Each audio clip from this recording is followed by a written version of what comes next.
currency and cold wallet information. This is the first time we are live, and I'm going to be posting this. Um, whoops, oops.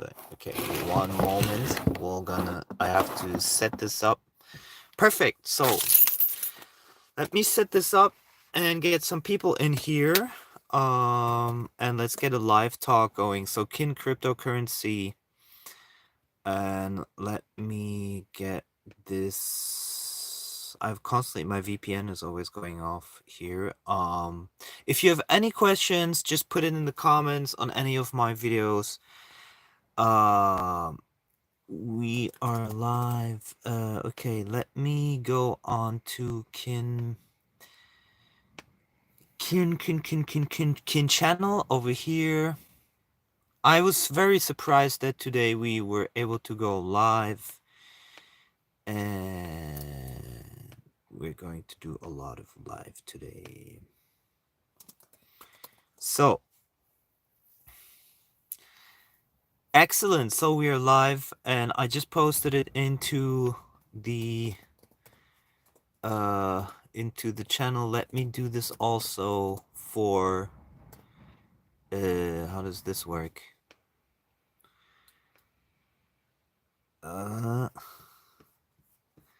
Hold on.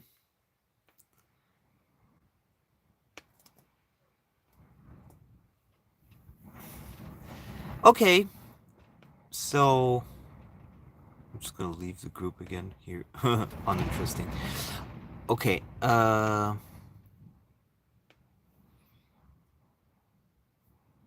So Code Wallet and Kin cryptocurrency.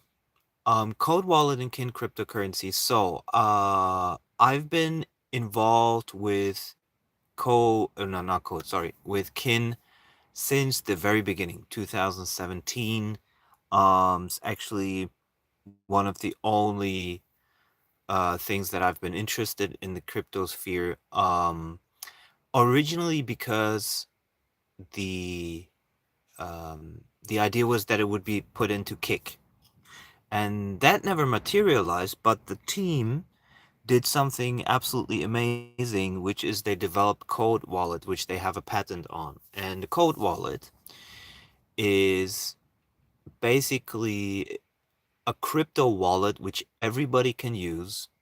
It's super fast, it's super intuitive. Nobody has ever had a problem using it or setting it up. I don't know of anyone, except maybe with the phone numbers, with checking the SMS codes and stuff like that. I think actually would probably be good within the Code Wallet to have some kind of improved notification for people who sign up. Like if you sign up in Turkey, you might want to, say, okay, in Turkey for now it's not allowed or something, or in Venezuela for now it's not allowed, all of these things. So I think that would be good because a lot of people ask, why is it in my country? Why is it not working? Why is it in this country? Why is it not working? And I think also that's, in my personal view, I think that's one of the biggest problems with Code Wallet. There's a lot of beautiful things about it, and I believe it will become big. But I truly believe that's one of the biggest problems with Code is the fact that, in some countries it just doesn't run. You don't have this problem with Lightning or Bitcoin.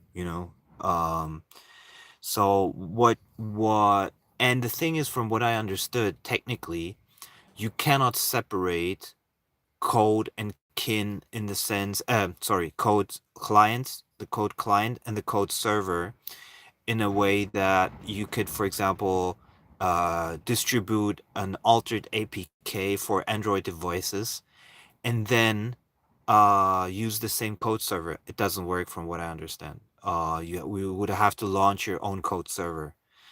And then the question is, why then use Kin? Because you could then use any other SPL coin if you already went that far. So I think that's the biggest drawback that I see. But aside from that, in countries where it's allowed, or where they allow it to function, for example, Venezuela would need Code Wallet the most, in my view. from one of the countries that needs the most: Argentina, Venezuela, Libya, Turkey. So these countries would need it the most, and they're actually on the sanctions list. So like Turkey and Venezuela, so it can't be used there. So I think that's a big negative. But the positive side is that there's enough countries, which allow code. So that's good. So I think we'll have Android before the end of March. That's what I'm hoping for.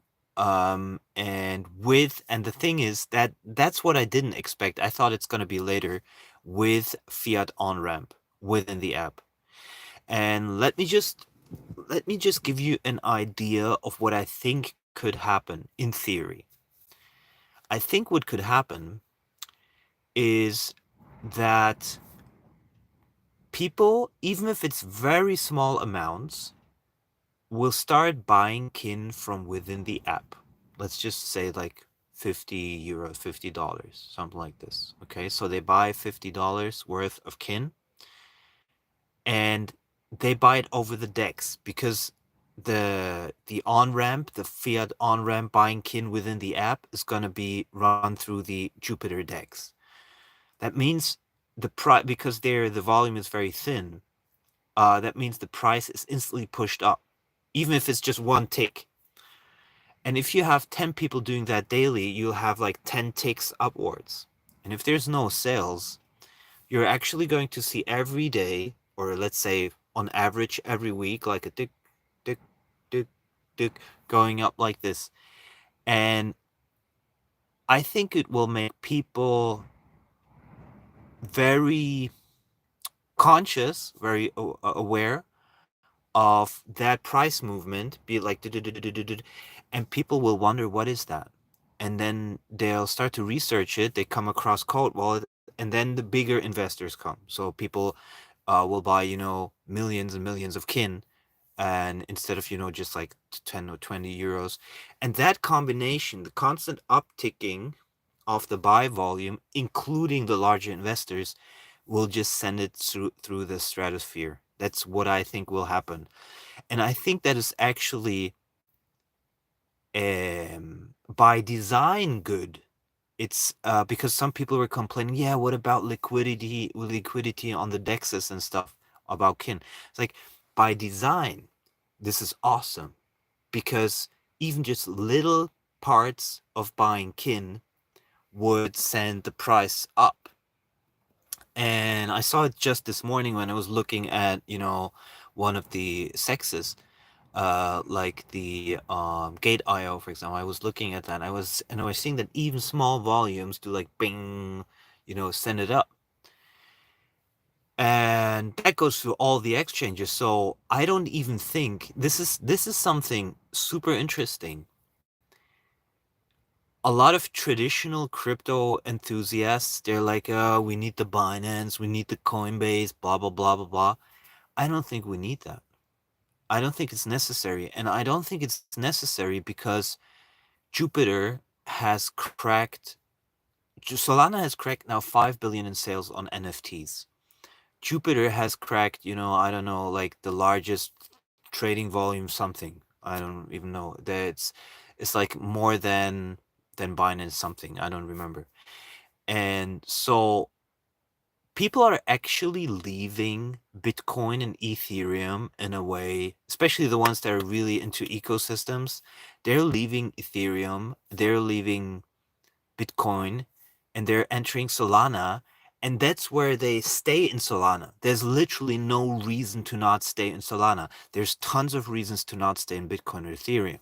So you're like, in Bitcoin, you don't even have an ecosystem. So what are you gonna do? Like, wait for your transactions like 10 minutes? In Ethereum, what are you gonna do? Like, pay $50, $100 gas fees for, NFT purchases, whatever. And the only people who are still left in Ethereum and Bitcoin, and this is interesting, the only people that are still left there are the whale people using it as a form of of um wealth growth, basically wealth growth or wealth preservation, like gold. They're using it like gold. The people that are right now still betting on Ethereum are not the ones that are actually into the ecosystem. They're not really into saying, okay, we're going to onboard 1 billion users. They're not doing that. Those are the Solana guys. And this is what I think the huge difference is between Bitcoin, Ethereum, Solana, and Kin.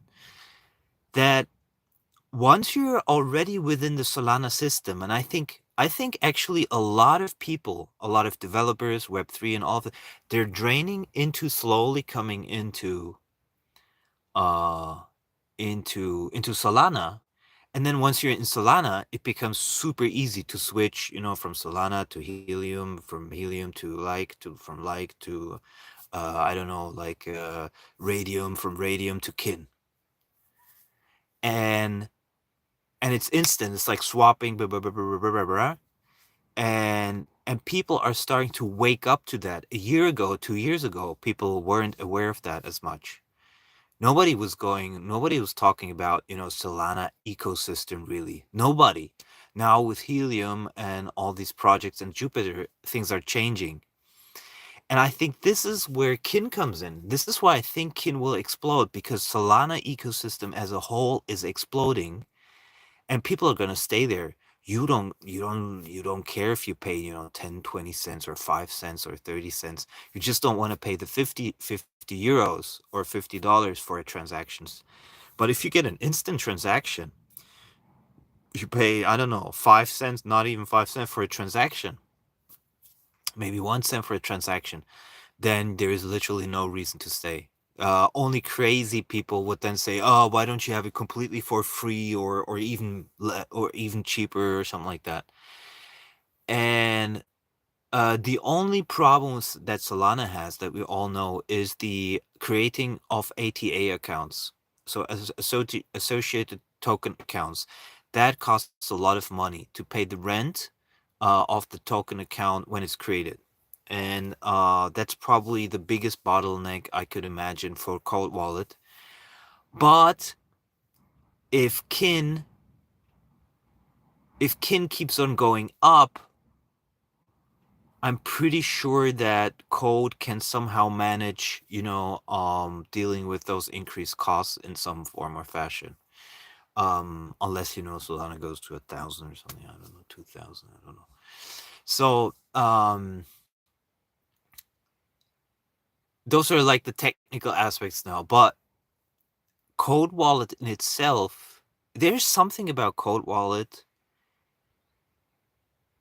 that makes it a real mass product. And we're talking like billions of users. And when people say billions of users, a lot of people think that's unrealistic. But look at Facebook. Facebook has 2 billion users, right, with all of their stuff. I think 2.5 or something. I don't remember. Then you have Telegram, which is pushing like 700, 800 million users. And WhatsApp, which I think has over 1 billion users. And so these numbers are not new anymore. And here comes something completely different, which I absolutely love. Every country has their own currency, right? Or continent. So you have Europe has the euro, but it's split because they have the Czech crown also. Then in Europe you have the Swiss franc. So you do have different currencies. Even with you have the British pound, and you have currencies all over the place, like unlimited currencies. That people use fiat currencies, which are controlled, of course, by central banks. And now you have something like Kin, which could, in theory, replace, at least in small transactions, all other currencies one by one. And I think there is a possibility that there will be pockets around the world, whether Nigeria or Argentina or Colombia, wherever, where people start to use Code Wallet because they find it cooler or they're more interested in it for some reason that we don't know, instead of using the normal monetary money, because it's not going to happen in New York. It's not going to happen in London. People are going to stay with their, in Spain for example, they use Bizum or all of these like Venmo, Cash App, these kind of PayPal. It's going to be very hard to make the people switch to these things in industrial countries in the beginning. But we don't know what happens when this ends up in a small village where everyone has a smartphone and one tower, one LTE tower or something like that, and they might actually start to use it by itself, so it starts to grow like a wildfire from places that we wouldn't expect. And this is my intuitive guess is that that's actually where most of the Code Wallet growth will come from. I'm not discounting, the micropayments and that people use it online a lot. But, of those billions of people out there, how many people are really using stuff for online payments? The only place you really use nowadays is maybe Amazon and maybe 5 other places. Let's be like realistic.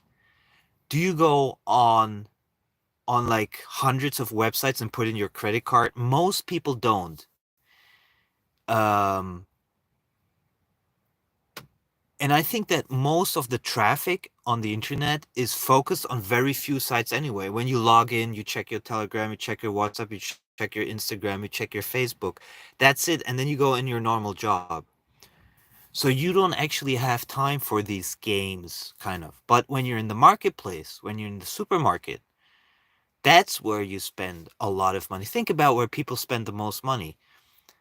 It's rent and it's supermarket and insurance, maybe car and stuff like that. So, but most of your expenditure is going to be rent and supermarket. So, and that's very hard to penetrate because you have the point of sale systems, all of this stuff. But when you are in a small village where people use cash, whatever their local cash is, to exchange in that small village, and suddenly comes the teenager and it's like, Mom, hey, check this out. And there's like, hey, brother, check this out. And then in the school, they'll be like, hey, Code Wallet. And they'll send it back and forth and be like, wow, that's so fun. Then we are, I think, onto something. This is what I feel. And what I want to do is, that's why I bought, for example, the domain Kinloot, is have these kids jump onto it by having a platform where they can match doing games and stuff, and then settle any kind of private bets using Cold Wallet. And I think there's a lot of aspects, a lot of gamification aspects on Kin, which people don't realize. One of them is also the aspect of the dopamine effect of sending and receiving it, and the code team is very aware of that. They purposefully build it into the app, because like the vibration when you scan a code and so forth. And there's something like a tiny dopamine rush that you get when you receive the links. We've seen that in the Telegram groups when you send them back and forth. People love that stuff. And I think that's where it could very well match with the gaming community also. Because when you have an extension of a browser and using it to plug in, I don't know, your Phantom Software wallet with your browser extension, it doesn't have that dopamine kind of like gamification feel. It's nice user interface, nice experience, but it's not kind of like, hey, cool, I just received that. And I think that's what Code Wallet truly has.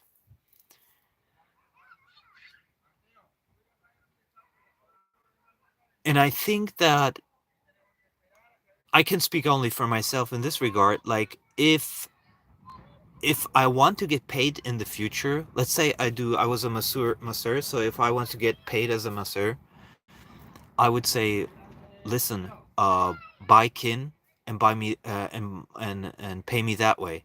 I don't want to have your cash. And I think, um if I'm thinking like that, I think other people will think like that as well, especially once they recognize that a non-inflationary currency like kin um will have huge benefits in receiving payment in kin rather than in your fiat. Um, I mean, most of the people right now in the kin community, they just want to hear, how much is the price gonna go up and when it's gonna happen. Um, I do believe Cold Wallet with Android and on ramp. I do believe, that's my personal opinion. It's not investment advice. I personally believe 100x is almost guaranteed. It's either to balance it out. It's either total zero or it's 100x. And but the total zero seems less and less and less and less likely. There's something very strange though. In the beginning in the EU, in the beginning of 2024, they added a new law which says that smart contracts must have the ability to be shut off or disabled. And these kind of strange laws are going to pop up all over the place, and I don't know how code will work around these things. And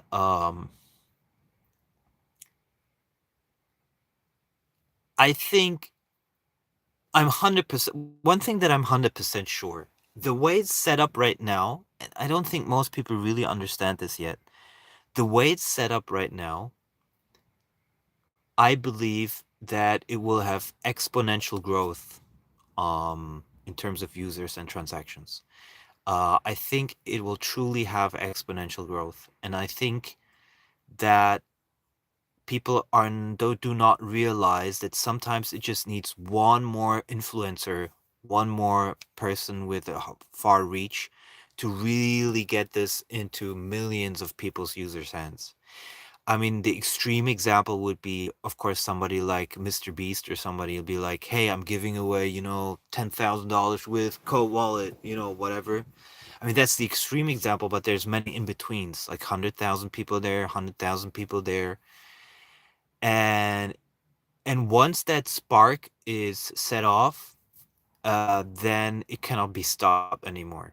Then it only depends on whether the technology is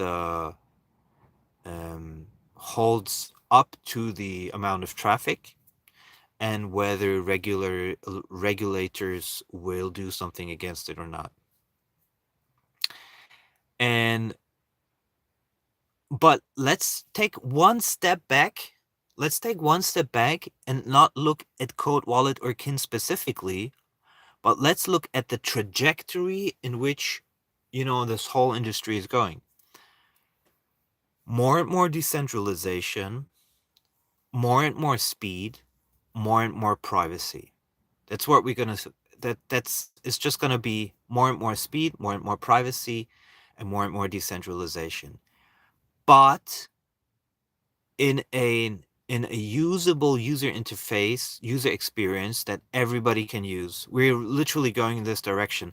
End of this week, Portal Coin is launching, which is trying to onboard the first billion gamers into, and they're also using Solana. They're also using, I think they're cross chain, but well, multi chain, but they are trying to do that, and they want to completely remove the need to deal with, crypto lingo and crypto, all of these things for the normal gamer, for the normal person. And they already have 200, games on board or something. And why am I saying this? Because it's clear in which direction we're going. And it's clear that we're nearing more and more this point of where crypto will be in everybody's hands with something like Code Wallet. And so anything that Code Wallet does that is in place or maybe even ahead of this trajectory makes it almost guaranteed that it will be pulled with that current into into the stream of the river. And I think that's what we'll see with Cold Wallet, is that it's exactly the right product at the right time for what people need the most. And I think that's what Ted and his team are super aware of. And it is by no coincidence that on getcode.com they have like very clearly that it's a non-inflationary currency, because they realize how much of a strong selling point this is all over the world right now. So the unique selling point is not just code in itself, but it's literally non-inflationary, no dumping of more coins, decentralized on Solana, very fast.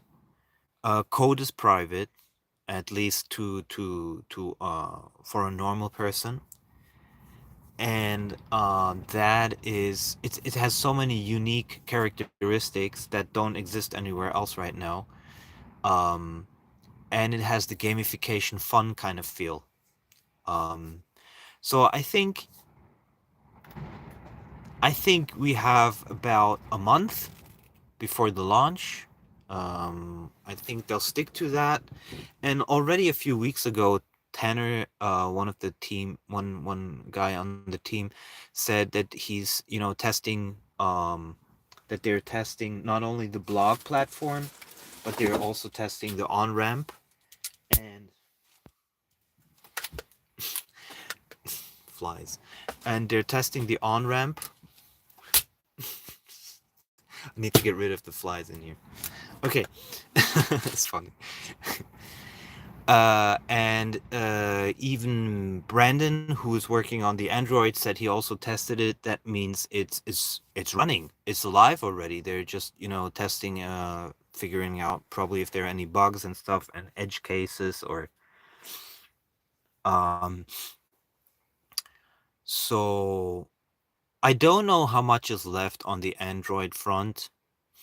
Um, I can't say. I haven't asked Brandon. But I'm guessing it's just a few weeks out. Uh, Now I think that the price action or anything that we see right now is not that important.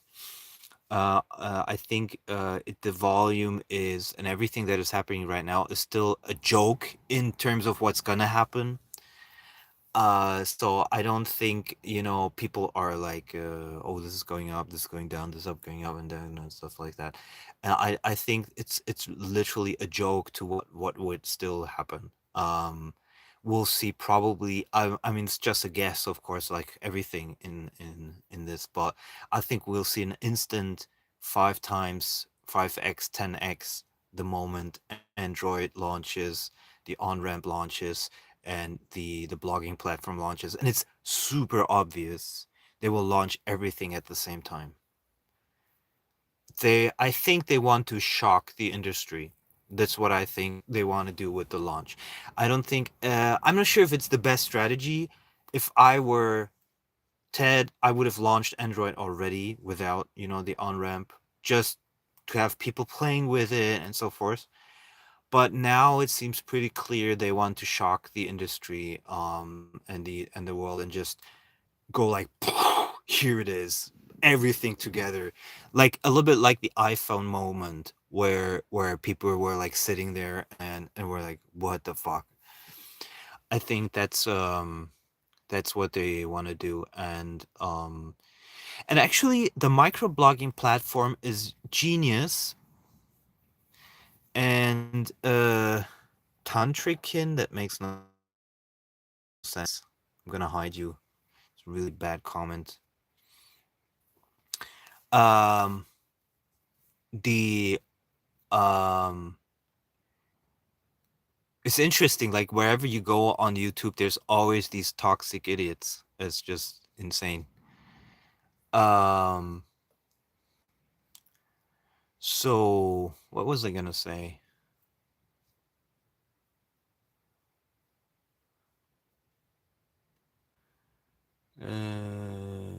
I think I said pretty much everything for the first live. I'm very happy that we can live stream right now. Subscribe to the channel. We're gonna have lots of live streams here. We're gonna really blow this up. Um, and let's see if we can get over 1,000 subscribers on this channel with the live streams. Anything else that I want to say about it? Yeah, I mean, one of the most difficult things right now is literally having patience. You still need to have patience and just let the developers do what they have to do. Now I have to say something. The kin community is growing now, and it's a good start. But I'm often not a very it doesn't matter where. I'm often not a big fan of those communities. Because it's mostly just the talk is mostly about just price, and people are just like, if it goes up, I'm a genius. If it goes down, I think I'm gonna kill myself. It's just very annoying, and that's what most communities are about. But very few of them really do the work. And here it's the code team is doing the work. Brandon is doing the work, and that's it. You know. Um, of course, communities are great for trying to get the word out, but they're not that important. I give you an example. When the community tweets about stuff, the code Twitter doesn't grow. They can tweet as much because it's always the same bubble. They're always in the same bubble. They're constantly, tweeting, but they're tweeting in the same bubble. And then the promo video comes out. People from Solana and from the VC community start to retweet that promo or, the seed funding announcement. And then suddenly the Twitter jumps like 1,000, 2,000 subscribers, and people start buying kin. That's what brings the change. It's not, these unnecessary tweets. I'm not saying they people shouldn't do that. They can do it, of course. But I'm just saying it's like their ego and their belief into how much they really influence, the project, the kin community is a little bit overblown. And it was like this since the beginning. So it's literally the technology, the actual technology that makes the difference. And then the people who really have far reach, the people that are in the industry, or that are just basic, like, big influencers. So I just want to let that out because sometimes people are like, hey, why did you create a new channel, Telegram channel, blah blah blah blah. Oh, by the way, before I leave, so there's this so the Telegram group that I have is in the description of the channel, and I'm going to be promoting it more in the future because I would like it to be just as big or bigger as the other one, and have it a little bit different in terms of like moderation and the way we talk about things. For example, in the other group, it's not allowed, to talk about anything else than kin and code. I don't think it should be like that. I mean, you have to really broaden your horizon and be open to all kinds of information and pick up, assimilate it and talk about things. It's absolutely okay. Um, and that's it for now. See you later.